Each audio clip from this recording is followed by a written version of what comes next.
오늘은 우리 하나님께서 주신 참으로 복되고 행복한 날입니다. 우리 벅차는 마음으로 우리 하나님께 예배합시다. 다 같이 사도신경으로 우리의 신앙을 고백합니다. 전능하사 천지를 만드신 하나님 아버지를 내가 믿사오며 그의 아들 우리 주 예수 그리스도를 믿사오니 이는 성령으로 잉태하사 동정녀 마리아에게 나시고 본디오 빌라도에게 고난을 받으사 십자가에 못 박혀 죽으시고 사흘 뒤 사흘 만에 죽은 자 가운데서 다시 살아나시며 하늘에 오르사 전능하신 하나님 우편에 앉아 계시다가 저리로서 선자와 죽은 자를 심판하러 오시리라. 성령을 믿사오며 거룩한 공예와 성도가 서로 교통하는 것과 죄를 사하여 주시는 것과 공의하는 사는 것과 영원히 사는 것을 믿사옵나이다. 아멘. 할렐루야. 만왕의 왕이시고 만주해 주신 주님께 찬양과 경배 드립니다. 예수 그리스도 안에서 하나님의 자녀가 되는 우리 모두가 신령과 진정으로 이 시간 예배 드립니다. 사랑의 하나님, 구원의 간격이 날마다 새롭게 하시며 우리를 향하신 하나님의 뜻을 행하는 믿음 되게 하옵소서. 이 나라와 민족을 주님의 장중에 붙들어 주시고 복음 전하는 민족 되게 하옵소서. 북한 동포를 긍휼히 여겨 주시고 자유와 마음껏 예배드리는 날이 속히 오게 하옵소서. 하나님, 동행교회가 하나님 기뻐하시는 교회로 성장하게 하시며 그 나라와 의를 구하는 데 쓰임받게 하옵소서. 한 생명을 천하보다 귀하다는 말씀이 마음에 새겨지며 복음 전하는 교회 되게 하옵소서. 연약한 자를 강건하게 하시고 병든 자를 치료하시며 은혜의 강물이 우리의 심령에 흐르게 하옵소서. 하나님, 우리의 자녀들을 축복하여 주옵소서. 믿음의 용사요 인성과 영성을 겸비한 지혜롭고 건강한 자녀로 성장하게 하옵소서. 각 가정에 간구하는 기도가 있습니다. 하나님, 응답되게 하여 주옵소서. 말씀 전하시는 강도사님, 성령 기름 부어 주옵시고 모두가 은혜 받는 귀하고 복된 시간 되게 축복하여 주옵소서. 예수님의 이름으로 감사하며 기도드립니다. 아멘.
살필 하나님 말씀은 열왕기상 19장 21절 한 절입니다. 엘리사가 그를 떠나 돌아가서 한 겨릿소를 가져다가 잡고 소의 기구를 불살라 그 고기를 삶아 백성에게 주어 먹게 하고 일어나 엘리야를 따르며 수종 들었더라. 아멘. 오늘은 우리가 같이 엘리야를 같이 이제 살펴볼 텐데요. 사실은 엘리야를 열왕기에서는 굉장히 큰 비중을 두어 많은 이야기를 해주고 있어서 한 시간에 정리하는 게 무리이긴 하지만 최선을 다해서 한번 이제 엘리야의 삶 전체를 두고 우리가 어떠한 교훈을 받을 수 있는지 이를 통해서 우리가 하나님 앞에 어떻게 살아야 하는가를 한번 생각해 보도록 하겠습니다.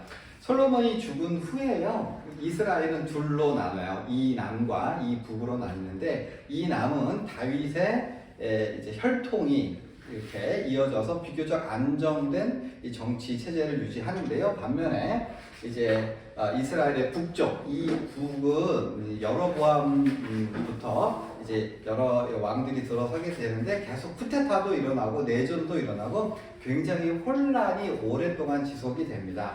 그러다가 엘리야 시대인 바로 아합 시대에 이르러서는 비교적 이제 정치가 안정이 되어진 것이죠. 아합은 성경에서는 굉장히 악하고 형편없고 뭐 찌질하고 뭐 이렇게 나오고 있지만 사실 객관적인 역사가의 눈으로 보면 아합 왕은요 좀 능력이 있던 왕이고 현명한 왕이고 국제적으로 좀 인정을 받는 그러한 왕이었었어요.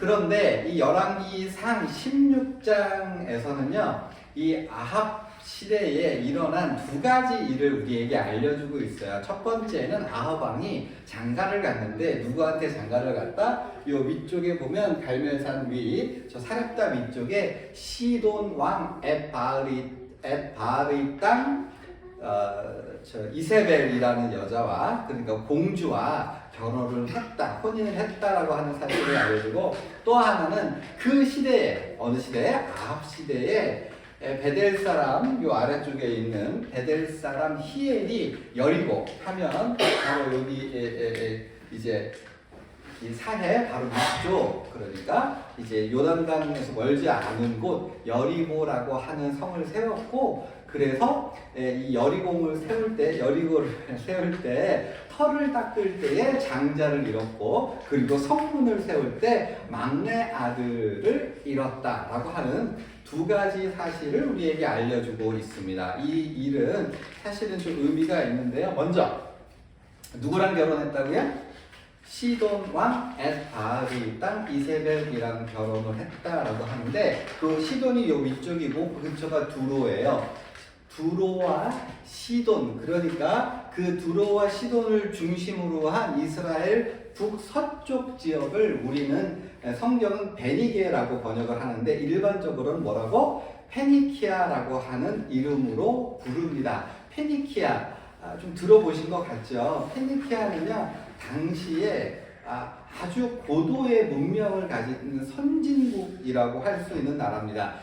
지금으로 생각하면 싱가포르 생각하시면 맞아요. 돈도 많고 기술도 있고 무역의 중심지. 이 페니키아 사람들은요 이 사람들이 알파벳을 그리스에 전달했어요. 그래서 이제 히랍의 그 신화나 뭐 이런 시인들이 보면 페니키아 사람들이 우리에게 알파벳을 전해줬다. 그러니까 영어라든지 독일어라든지 이런 알파벳을 쓰는 건 사실은 이 페니키아 사람들이 배 타고 가서 전해준 거고, 항해술, 그 다음에 자주색 고급 옷감 같은 것들, 그리고 이제 무역을 통해서 굉장히 큰 부와 그 다음에 군사력을 자랑하던 국가였습니다. 그런데 그 나라의 그 페니키아 지역에서 아주 헤게모니를 차지하고 있던 시돈 왕의 공주를 자기 아내로 삼았다라고 하는 것은 촌동네 이스라엘, 별 볼 일 없고 되게 어떻게 보면 미개하고 발전되지 않은 촌동네, 즉 이스라엘이 국제적으로 드디어 인정을 받았다라고 하는 생각을 하시면 됩니다.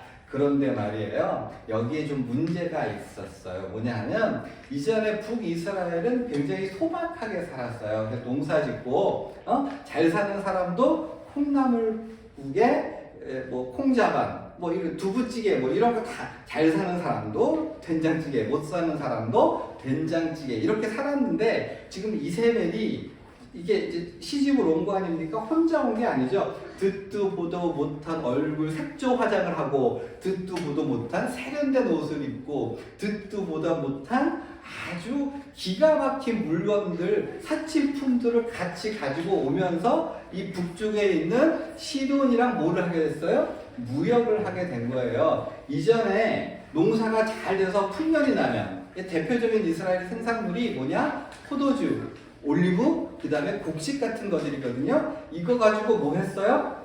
풍년이 나면 나누는 거예요. 있어도 이게 보관할 수 있는 유통기한이 그렇게 길지 않잖아요. 그러니까 인심이 후했던 거지. 그래서 잘 사는 사람이나 못 사는 사람이랑 똑같이 등 따시고 배부르게 살고 있었는데, 근데 이제는 상황이 달라졌어요. 왜요? 올리브와 곡식과 포도주를 가지고 가면 저 시돈으로부터 기가 막히게 신기한 물건들하고 바꿀 수 있는 거예요. 그러니까 옛날에는 아주 훈련이 아니면 배우는 사람이 없었다. 하나님의 율법 말씀을 지켜서 가난한 사람도 먹고 살게 해줬는데 이제는 돈의 맛을 알게 된 거지. 예? 이야, 이 포도주 가난한 사람한테 나눠줄 게 아니라 이거 시장에 가면 시돈 사람이랑 무역을 하면 기가 막힌 옷감, 기가 막힌 거울 막 이런 거랑 되니까 이제는 풍년이 들어도 가난한 사람들을 챙기지 않고 뭐 하겠어요? 모든 동네 사람이 눈이 시뻘게 가지고 돈 하게 되었던 거죠. 왜? 시돈 사람 엣바알의 딸 이세벨이 들어오게 되면서 이세벨 하나만 시집을 왔다는 의미가 아니라 이 경제 체제 자체가, 문화 자체가, 사람들의 생각 자체가 변하게 됐다. 뭘로? 돈이 최고야. 돈 버는데 눈이 시뻘개졌던 바로 그런 상황이 된 거고, 그거를 알려주는 아주 특별한 사건이 뭐냐면 여리고성을 건설했다는 겁니다. 여리고성은요, 이스라엘 백성이 예전에 이집트에 종살이 하다가 가나안을 정복하잖아요. 그때 첫 번째로 정복한 성읍이 바로 여리고예요. 그 여리고성을 이제 무너뜨린 다음에 여호수아가 저주의 맹세를 합니다. 누구든지 다시 우리가 가나안을 정복하면서 이 무너뜨렸던 첫 번째 성 여리고를 다시 재건하는 순간, 그때에 터를 닦을 때 장자가 죽고 마지막으로 성문을 세울 때 막내 아들이 죽을 거다, 이렇게 저주를 했어요. 왜요? 이게 일종의 시청각 교제였던 거예요. 이 땅은 누가 주셨다? 하나님이 우리로 하여금 차지하게 하셨다. 그래서 우리는 하나님의 말씀대로 살아야만 한다라고 하는 것을 하나님의 말씀은 반드시 이루어진다. 그러므로 우리가 두려워서 여리고성을 세우지 않는다. 이해하시겠어요? 그러니까 사람들은 다시 세우지 않는 여리고성을 통해서 아빠, 저 여리고성 터 좋고 물 좋고 정말 좋은 장소인데 왜 여리고성을 우리가 재건축하지 않아요? 여기 금사라기 땅 아닙니까? 여리고성은요, 세계 역사에서 가장 오래된 아주 입지가 좋은 성읍이에요. 그럼에도 불구하고 그 좋은 땅을 건설하지 않음으로써 우리는 하나님의 말씀을 지킵니다. 하나님의 말씀 반드시 이루어집니다. 이 땅은 누가? 하나님께서 주셨습니다. 라고 인정하는 거였어요. 근데 수백 년 동안 아무도 여리고성을 짓지 않았어. 왜? 하나님 무서운 줄 아니까. 이 땅은 하나님께서 주셨으니까. 그러다가 어느 시대? 아합 시대에 베델 사람 히엘이라고 하는 사람이 이 성읍을 지었으니 이제 뭐가 됐다? 사람들의 인식에 하나님 말씀 별로 안 무섭고 뭐를 얻는데 눈이 시뻘개졌다? 돈 버는데. 돈 버는 일이라면 뭐든지 할 수 있다. 그런 사회적인 분위기가 됐다는 걸 여리고 건설 사건을 통해서 알게 되죠. 흔히 이제 터를 닦는데 장자가 죽었어. 그럼 아 뜨거워라 하고 더 이상 성 짓는 사업을 해야 돼요, 말아야 돼요? 안 해야 되잖아요. 근데 두려움도 없이 그냥 막내 아들을 쳐다보면서 이를 때까지 그렇게 건설을 했었던 거죠. 자, 결국 이 모든 일의 중심에는 누가 있었다? 엣바알의 딸 이세벨이 있었어요. 이세벨은요, 이제 바알 선지자 몇 명? 450명. 그 다음에 아세라 선지자 몇 명? 400명을 세웠어요. 관선 선지자였다고 할 수 있는데 이 사람들이 가만히 앉아서 바알 신을 섬기고 아세라 신만을 섬겼냐? 아니죠. 지방 북이스라엘의 방방곡곡으로 흩어졌어요. 그래서 뭐 하겠어요? 예? 이방의 문화, 세속된 문화, 타락한 문화. 야, 바알을 섬기려면 자기 속으로 낳은 자식을 바쳐야 돼. 예? 문란한 이 생활을 해야지 이 농사가 잘 돼. 하여튼 이스라엘은 결코 용납할 수 없는 문화와 세계관, 윤리관들을 모든 사람에게 전달하는 역할을 했었던 거예요. 그래가지고 이스라엘 백성들의 그 순진하고 정직했던 사람들이 이제는 대놓고 하나님을 거역하고 향락과 돈과 물질을 쫓아가는 사람들이 되었던 거죠. 바로 그때 하나님께서 누구를? 엘리야를 보내주셨습니다. 엘리야를 보내셔서 오늘 우리가 잘 본 것처럼 내가 말하지 않으면 비가 오지 않을 겁니다. 비가 오지 않게 하는 거, 가뭄이 들게 하는 거. 왜요? 이스라엘 백성들을 좀, 야, 니네 내 말 안 들어? 벌 좀 받아봐. 그런 의미라기보다는 바알 신이 폭풍우의 신이에요. 폭풍우의 신이기 때문에 봐라, 너희가 아무리 그 바알 신을 섬긴다라고 할지라도 바알 신이 폭풍우의 신인데 비 한 방울 내리지 못하는 게 바알 신 아니야? 예? 그런 신을 어떻게 신으로 섬기니 이 한심한 녀석들아라고 하는 질책의 의미가 있었던 거죠. 그럼에도 불구하고 2년을 기다렸는데 아무도 여호와 하나님께 돌아오지 않아요. 그래서 하나님께서는 작전을 바꾸셔서 엘리야를 직접 보내셔서 어디서?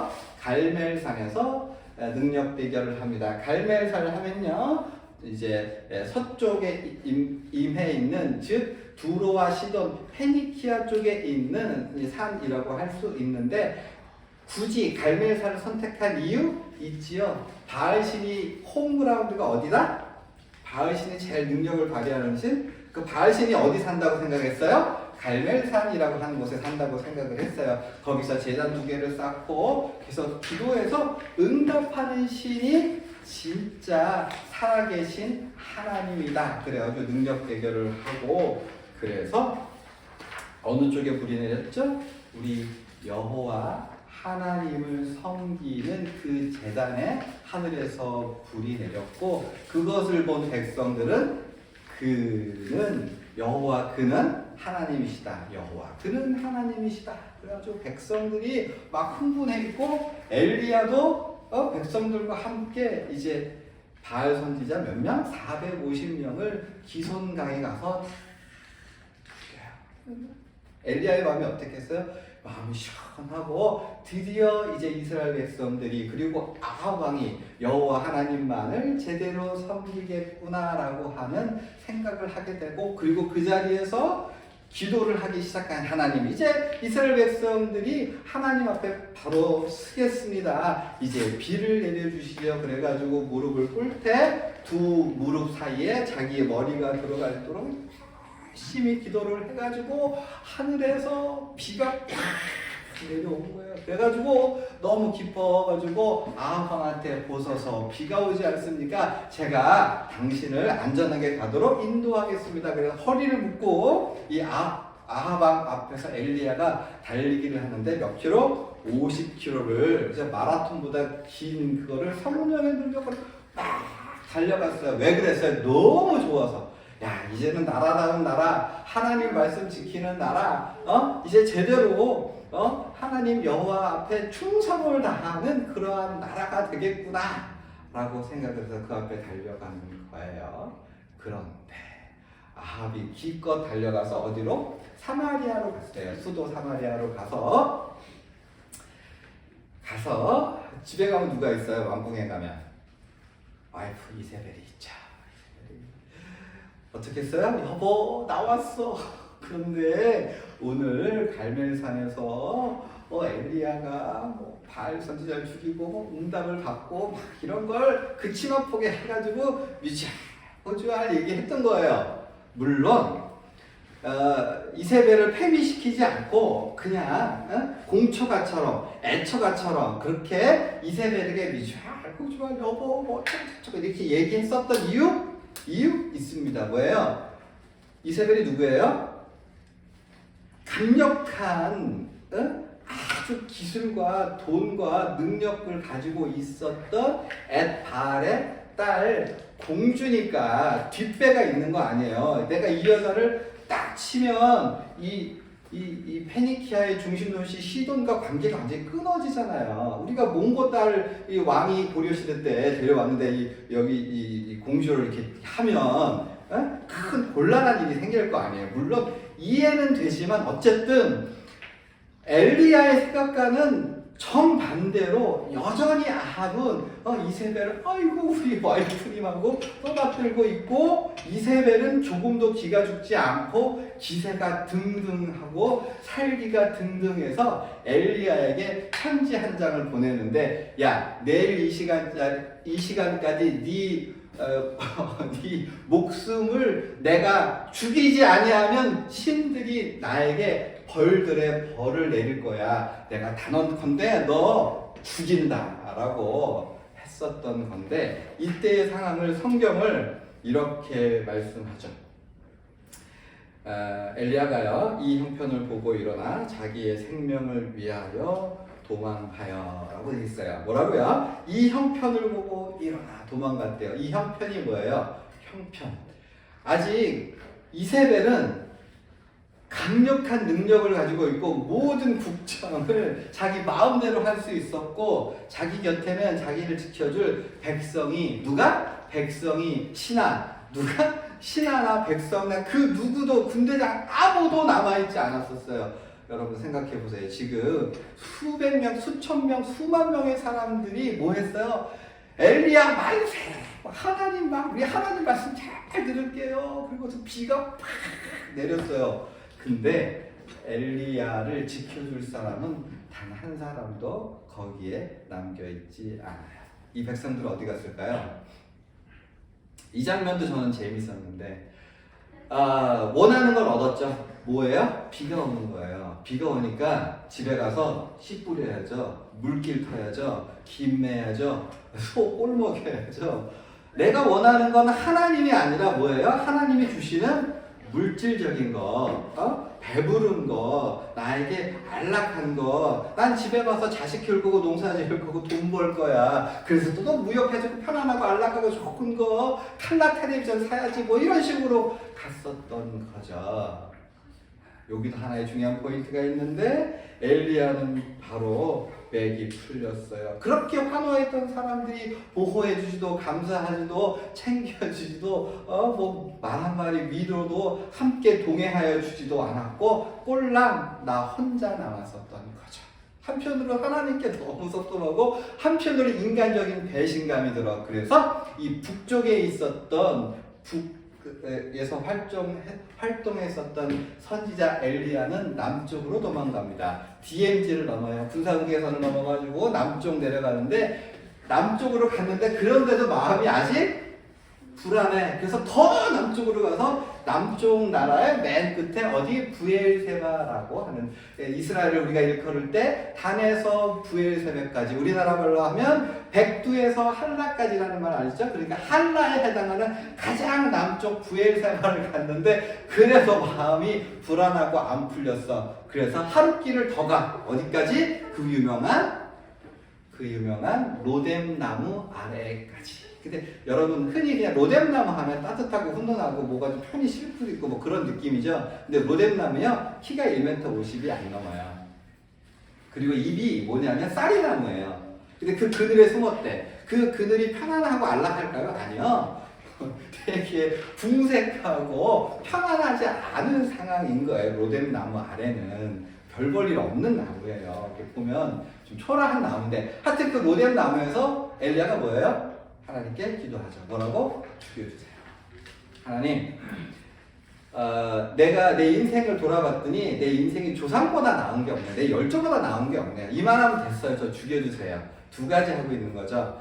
이거는 명시적인지 모를 때 제가 읽을 때는 그래요. 한편으로 하나님 원망하는 거예요. 하나님 하시는 김에 좀 더 역사해 주시지.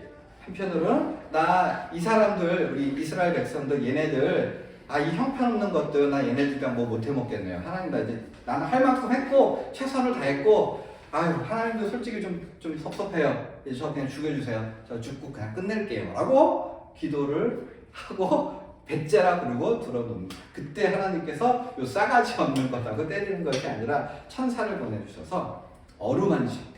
뭐 한 거죠? 어루만지셨다? 마사지, 안마, 반서가, 그치? 우리 반서이가 나 피곤하면 해주는 거, 그죠? 남편이 힘들면 마사지 해주십니까? 그 마사지를 해주고 떡을 주시고 물을 주세요. 그랬더니 실컷 먹고, 역시 사람은 먹어야 이제 힘이 나요. 그래요. 아이고 그렇군요 하고 다시 누워 자.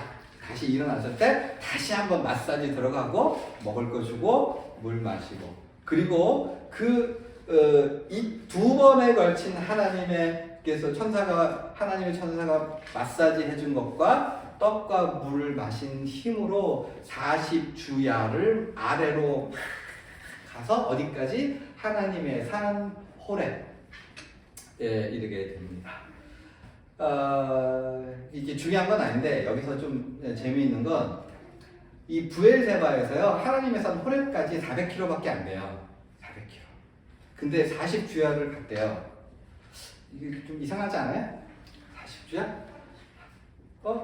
이거 사실은 5일이면 가는 거리예요. 5일이면 가잖아요. 밤낮으로 갔다며. 행군들 걸어갔어도 갔는데 길을 잘못 들었는지 이렇게 뺑뺑 돌아갔는지 이유는 잘 모르겠어요. 어쨌든 진짜 고생을 하고 갔다는 거예요. 어디까지? 하나님의 산 호렙. 거기도 왜 갔어요? 그 호렙산은요 하나님께서 모세와 만나주시고 모세에게 말씀을 주셨던 거예요. 이스라엘과 언약을 맺으셨던 아주 중요한, 하나님께서 나타나시고 임재하시고 친히 말씀하셨던 장소. 내가 거기 가서 하나님과 담판을 봐야지. 그래가지고 하나님의 산에 올라가가지고 불 속에 들어갔을 때 그의 기대에 부응하여 하나님께서는 엘리야를 만나주셨으니 그게 중요한데요. 바지 불서. 하나님께서 임재하시는데요. 바람이 확 불어요. 바람이 어찌나 세게 부는지 성경 표현에 넣으면 바위가 깨졌대. 엄청 그냥 상상할 수 없는 바람이 부는데 이게 중요해요. 거기에 여호와께서 계시지 아니하셨어요. 그리고 바람이 지나가고 뭐가 왔어요? 지진. 땅은요, 이때 당시 사람들에 의하면 가장 안정된 곳이에요. 근데 그 땅이 갈라지고 흔들리고 지진이 일어났어. 엄청난 권능이 드러났는데 그 속에 여호와께서 계시지 아니하였다. 그리고 세 번째, 불이 일어났어요. 불이 팔팔 타오르는데 거기서도 하나님은 계시지 아니하셨어. 지금 제가 세 가지 얘기했죠. 바람과 지진과 불. 이전에 하나님께서 나타나실 때는요, 모세에게 나타나실 때는 바람과 불과 지진 가운데서 임재하셨거든요. 그런데 이번에는 거기에 계셨다 안 계셨다? 계시지 않았다.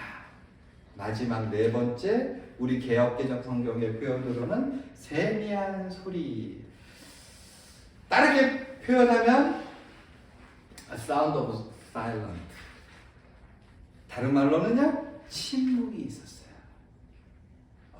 하나님께서 어디에 있었던 거예요? 침묵 가운데. 하나님께서는 이를 통해서 엘리야에게 메시지를 전달해 주셨어요. 엘리야는 어떻게 생각했어요? 하나님은 지진과 불과 그런 권능, 초자연적인 현상, 막 뭐가 무너지고 깨지고 터지고 막 기적적으로 막 뒤집어졌을 때 거기가 하나님은 그런 식으로 역사하셔야 되고 그런 식으로 했을 때 뭐가 제대로 되지라고 생각했는데 하나님의 엘리야에게 어떻게? 침묵 가운데. 하나님 어디 계셨어요? 침묵 가운데. 사건이 제대로 안 가고 거꾸로 가고 있어. 역사의 흐름이 거꾸로 가. 그런데 그게 하나님 이거는 아니죠. 이러면 안 되죠. 이게 뭡니까? 라고 얘기했던 그 순간에 하나님은 그 역사의 수레바퀴를 붙들고 그래 네가 보기엔 아니지만 제대로 가고 있다. 하나님은 어디에? 우리의 현실에 드러나지 않는 방식으로도 역사하시다. 침묵 가운데에서도 거기 계시고, 우리 마음에 안 들 때에도 거기 계시고, 손에 잡히는 거 없고 보이는 거 없고 들리는 거 없고 이게 뭐야 엉망진창이지 라고 생각하고 이건 아니지 라고 했을 때도 하나님은 역사의 수레바퀴를 붙들고 제대로 가게 하고 있는 중이심을 엘리야에게 보여주셨어요. 하나님 이게 뭡니까? 라고 투정할 때 하나님 뭘 보여주셨어요? 야, 네가 그 모든 짐을 혼자 간다라고 생각하지만 너 말고 지금 몇 명? 7,000명 더 있어 임마. 걱정하지 마. 앞으로의 장래의 모든 일들은 네가 없어도 잘 돌아갈 거야. 너 아니고도 잘 돼. 엘리야를 배제하신 것이 아니라 너는 너대로 잘 했고 네 손에서 안 끝난다고 해서 절망하거나 좌절하지 말라고. 누가 책임져? 사람이? 하나님이 책임져. 하나님은 뭐가 있으시다? 계획이 있으시다. 하나님은 뭐가 있으시다? 계획이 있으시다. 안 들리지만 안 보이지만 안 잡히지만 하나님은 뭐가 있어요? 계획이 있어요. 다만 마음이 좀 힘들 수는 있지만 하나님은 계획이 있으시다. 그리고 나서 그 메시지를 아주 강력하게 확증하는 게 오늘 우리가 읽은 본문이에요. 하나님께서는요, 엘리야가 못한 일을 그의 제자 누구를 통해서? 엘리사를 통해서 이루어 주세요. 그래서 그 엘리사를 만나게 해주십니다. 그리고 이제 엘리사를 만났을 때 엘리사가 뭘 했어요? 이걸 했어요. 엘리사가 그를 떠나 돌아가서 한 겨리소를 가져다가 잡고 소의 기구를 불살라 그 고기를 삶아 백성에게 주어 먹게 하고 일어나 엘리야를 따르며 수종 들었다. 사실 생각할 게 많긴 한데 여기서 엘리야는 이전에 미래가 안 보였거든요. 자기밖에 없다라고 생각했는데 하나님은 누굴 예비하셨어요? 엘리사를 예비했어요. 근데 이 엘리사가요, 뭐해요? 자기가 농사짓던 소를 잡고 그 농기구를 불태워요. 무슨 의미냐면 나는 다시 농사 안 짓고 주의 일에 헌신하겠다. 나는 더 이상 농사로 돌아가지 않아. 난 죽을 때까지 뭐 하겠다? 사랑할 거야. 헌신된 사람이라는 거. 두 번째, 뭘 보여줘요? 소를 잡아서 소 팔아가지고 현금 챙겨요? 아니죠. 이웃을 나눠줘요. 그러니까 엘리사는 최소한 이세벨이 가졌던 그 가치관에 사로잡히거나 물들지 않은 사람인 거예요. 이야, 이스라엘 백성 중에 모든 사람이 다 세속적 가치관, 세계적 가치관에 물들어서 눈이 시뻘게 돼서 돈 하고 있을 때 엘리사는 보석과 같은 사람으로 쫓아가는 거예요. 이 소를 이웃을 위해서 나눠줄 수 있는 진짜 엘리야의 후계자가 될 만한 자질이 있던 자를 하나님께서는 예비하고, 그리고 그 엘리사를 통해서 엘리야가 하늘에 불병거 타고 올라갈 때까지 수종들게 하셨던 거죠. 그래, 너 그동안 수고 많았으니 너만큼 훌륭한 제자를 너를 위해서 준비해서 이제 조금 편안하게 즐기면서 장차 될 일을 기대하면서 살아보렴 이라고 하는 하나님의 선물이었던 거죠. 설교를 마무리합니다.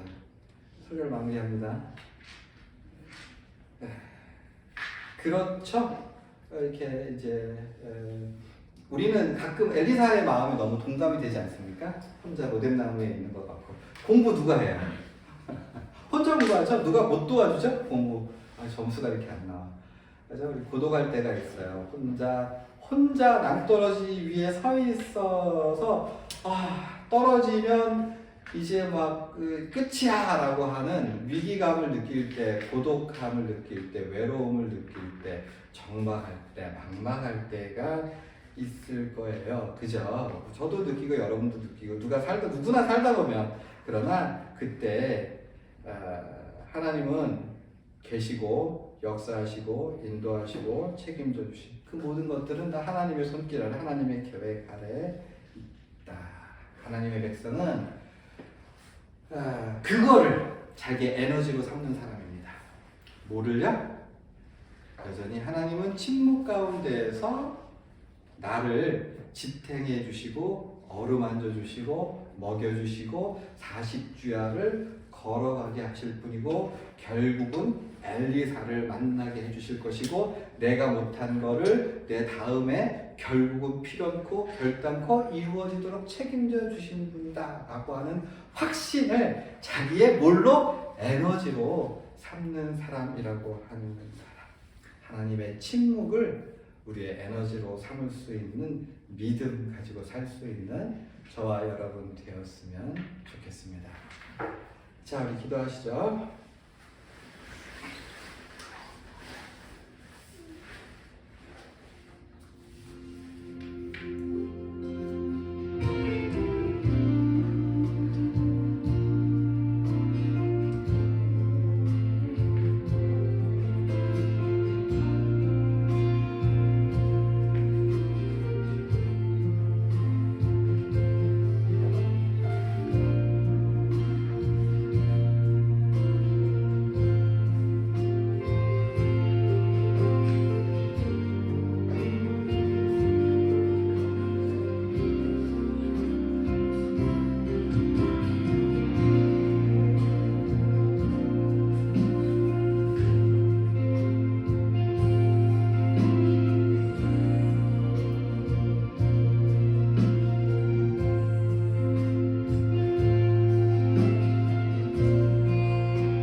사랑의 아버지 하나님 천사를 보내서 엘리야를 어루만져 주시고 물과 떡을 주셨던 것처럼 우리 사랑하는 성도들에게도 동일한 은혜를 덧입었으면 좋겠습니다. 여전히 우리가 섬기는 하나님은 엘리야의 하나님이시오니 주여 우리들에게 주님의 위대하심을 주님의 계획하심을 우리가 체험할 수 있도록 주님 우리를 긍휼히 여겨 주옵소서. 주님이 살아계심을 우리의 에너지로 살겠습니다. 주여 우리에게 믿음과 능력을 더하여 주옵소서. 감사드리며 살아계신 예수님의 이름 받들어 기도하옵나이다.